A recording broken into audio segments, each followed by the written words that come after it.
नमस्कार मित्रों, एक बार पुनः आप सभी का हमारे YouTube channel Bisht coaching centre के ऑनलाइन प्लेटफॉर्म पर हार्दिक स्वागत और अभिनंदन है। मित्रों, यहाँ पे देख सकते हैं चयनित शिक्षकों को नियुक्ति पत्र जारी करने पर लगाई रोक। तो कौन से चयनित अभ्यर्थियों पर रोक लगा रखी है, इसके बारे में मैं बताऊंगा आपको। शिक्षा निदेशक ने सभी जिला शिक्षा अधिकारियों को इस संबंध में जारी किए निर्देश। तो यहाँ पे देख सकते हैं कि जो निदेशक हैं उन्होंने भी इस पर रोक लगा दी गई है।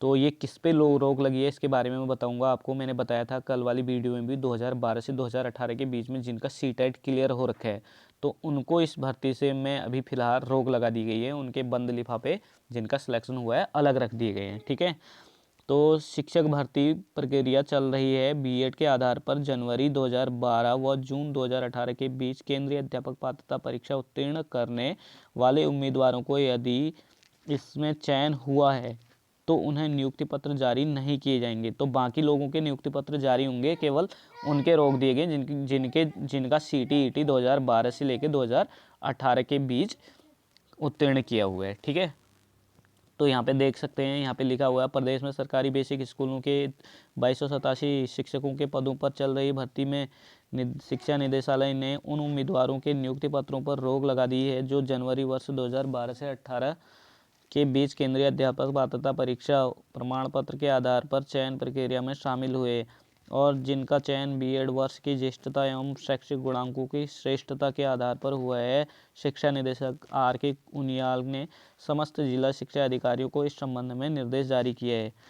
तो यहाँ पे देख सकते हैं प्रदेश के सभी सरकारी स्कूलों में शिक्षकों की भर्ती की प्रक्रिया चल रही है, लेकिन इस भर्ती में ऐसे बीएड उम्मीदवार भी शामिल हैं जिसने जनवरी वर्ष 2012 से जून 2018 के बीच बीएड के आधार पर सीटीईटी उत्तीर्ण किया है। इस मामले जबकि ये सीटेट जो है 2012 से लेकर 2018 के बीच केवल डीएलएड वालों के लिए था। ठीक है, 2 वर्षीय डिप्लोमा वालों के लिए।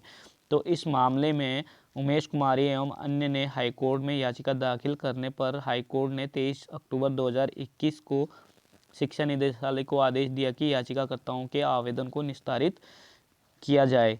शिक्षा निदेशक R.K. उनियाल की ओर से जारी निर्देश में कहा गया है कि याची उमेश कुमारी एवं 7 अन्य अपना पक्ष प्रस्तुत करने के लिए शिक्षा निदेशालय में 20 नवंबर 2021 को व्यक्तिगत रूप से उपस्थित हुए।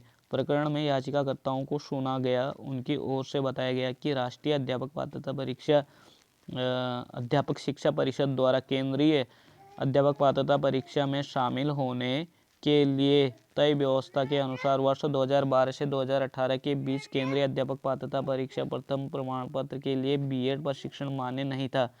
इसके बावजूद इस तरह के उम्मीदवार शिक्षक भर्ती प्रक्रिया में शामिल हुए। तो यहाँ पे देख सकते हैं साफ साफ लिखा गया है कि केंद्रीय अध्यापक पात्रता परीक्षा यानी सीटेट में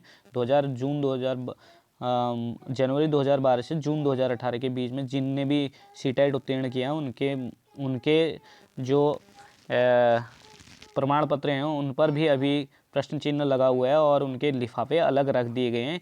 यहाँ पे मैंने साफ साफ बता दिया था आपको कि अब फिलहाल उनके चयन पर रोक लगा दी गई है। ठीक है, तो आगे देखते हैं। यहाँ पे दिया गया है बेसिक शिक्षक भर्ती में 200 पद बढ़ाने की तैयारी चल रही है। यहाँ पे तो देख सकते हैं, यहाँ पे बेसिक शिक्षक भर्ती में 200 पद बढ़ाने की तैयारी। देहरादून हाई कोर्ट की अनुमति के बाद बेसिक शिक्षकों के 550 पदों पर चल रही भर्ती प्रक्रिया में 200 पद और बढ़ सकते हैं। शिक्षा मंत्री ने अधिकारियों को इसके निर्देश दिए। 2600 पदों की भर्ती में बीएड टीटी के लिए कम पद होने की वजह से यह कसरत की जा रही है। बीएड टीटी बेरोजगारों ने सरकार से मांग की थी कि कई लोग ओवरएज हो रहे हैं।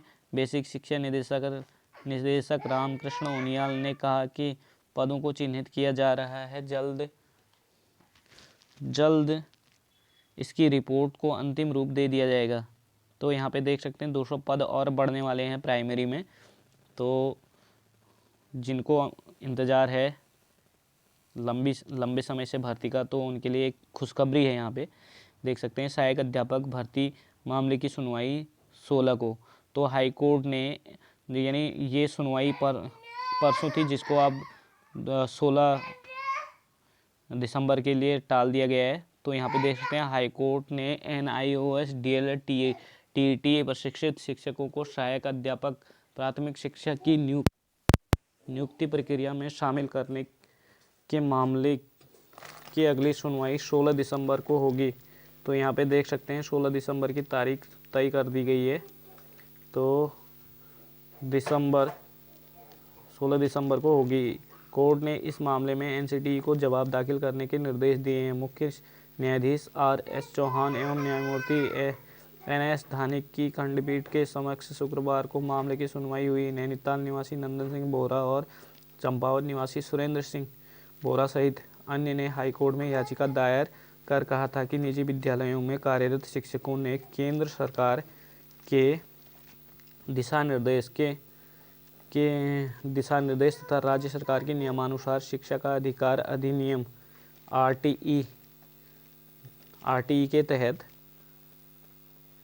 6 माह का, यहाँ पे देख सकते हैं आप, 6 माह का ब्रिज कोर्स किया हुआ है।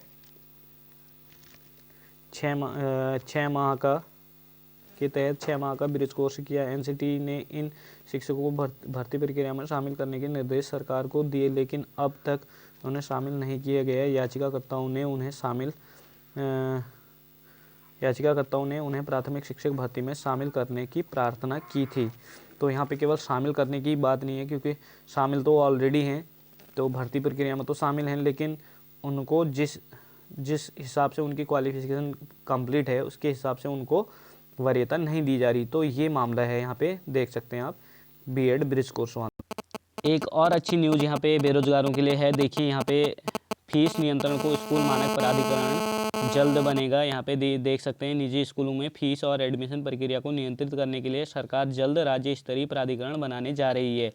शिक्षा मंत्री ने बताया कि नई राष्ट्रीय शिक्षा नीति के तहत राज्य विद्यालय मानक प्राधिकरण का गठन किया जाना है। यह संस्थान सरकारी, निजी और अर्ध सरकारी सभी स्कूलों को नियंत्रित करेगा। तो यहाँ पे देख सकते हैं एक फीस नियंत्रण को स्कूल मानक प्राधिकरण जल्द बनने वाला है। और साथ ही साथ यहाँ पे देखिए जो भी नियमों का उल्लंघन होता है प्राइवेट स्कूलों में, उन पे भी नियंत्रण किया जाएगा और उनके लिए मानक निर्धारण किए जाएंगे, चाहे वो शिक्षकों से संबंधित हो, चाहे विद्यालय में शिक्षक विद्यार्थी अनुपात से संबंधित हो, या फिर शिक्षकों के वेतन से संबंधित हो। तो बेरोजगारों के लिए ये काफ़ी एक अच्छी न्यूज़ है। जो प्राइवेट शिक्षण संस्थानों में पढ़ाते हैं, निजी स्कूलों में कार्यरत शिक्षकों को न्यूनतम वेतन भी तय कर सकेगा। यहाँ पे साफ साफ लिखा गया है। तो यहाँ पे मैं बता दूं आपको कि प्राइवेट स्कूलों में नियुक्त शिक्षकों के लिए यहाँ पे एक अच्छी खबर है न्यूनतम मानदेय के लिए। तो ऐसी वीडियो के लिए बने रहे हमारे साथ। अगर चैनल पर नए हैं तो चैनल को सब्सक्राइब जरूर करें, बेल आइकन दबाना ना भूलें। थैंक यू गाइज, मिलते हैं नेक्स्ट वीडियो में।